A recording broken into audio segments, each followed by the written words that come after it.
அதிமுக க்ளோஸ்ன்னு சொல்லிட்டான். இப்போ அதனால அவங்க என்ன அதிமுகவுக்கு வன்னியர் பகுதியிலும் கவுண்டர் பகுதியிலும் மட்டும் தான் வெற்றி பெற்றிருக்காங்க. அதனால அவர் பொதுச் செயலாளராக வந்து வேலுமணி வரட்டும் கட்சிக்கு. சட்டமன்ற குழு தலைவராக சி வி சண்முகம் 10 அமைச்சர் கேட்கிறாங்க. வேலுமணி பொதுச் செயலாளர்.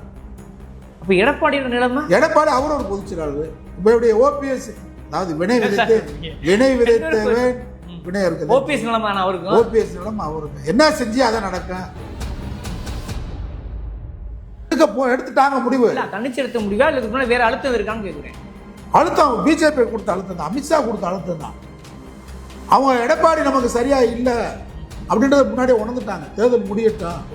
தேர்தலுக்கு செங்கோட்டையன் யார் பிரிச்சா காவேக்கு அனுப்பிச்சுதாரு பிஜேபி 100ங்க. தீய சக்தி ஆதரவு போட்டுட்டு நீ ஆட்சி நடத்த வேண்டிய கட்டாயம் உனக்கு என்ன?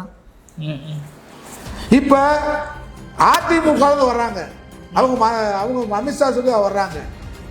அப்ப பாஜக ஆதரவு வெற்றி பெற்றவங்களுடைய ஆதரவு பெற்றா நீ எப்படி மதச்சார்பின்மையை காப்ப?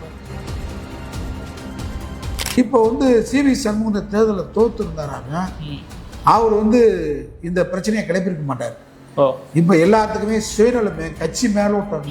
ஒரு 32 ஆண்டுகள் இந்த நாட்டை ஆண்ட கட்சி இப்போ போய் விஜய் கீழே மந்திரி சபையாக இருந்தா நாளைக்கு இது ஒரு துணை கட்சியா போய் அப்ப என்ன நடக்க வாய்ப்பு இருக்கு? ஆதரவு கொடுத்துருவாங்க, உறுதியா கொடுப்பாங்க. இது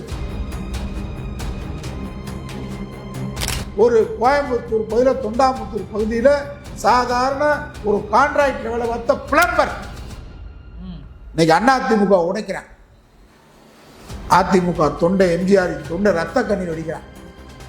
சாதாரண சாமானிய மக்களுக்காக உருவாக்கப்பட்ட அதிமுகவை ஒரு கான்ட்ராக்டுக்காரன் கூட கிடையாது, கான்ட்ராக்ட்ல வேலை பார்த்த ஒரு ஒப்பந்த தொழிலாளி, ஒரு பிளம்பர் இன்னைக்கு அதானியோட துறைமுகத்தில் பார்ட்னர்.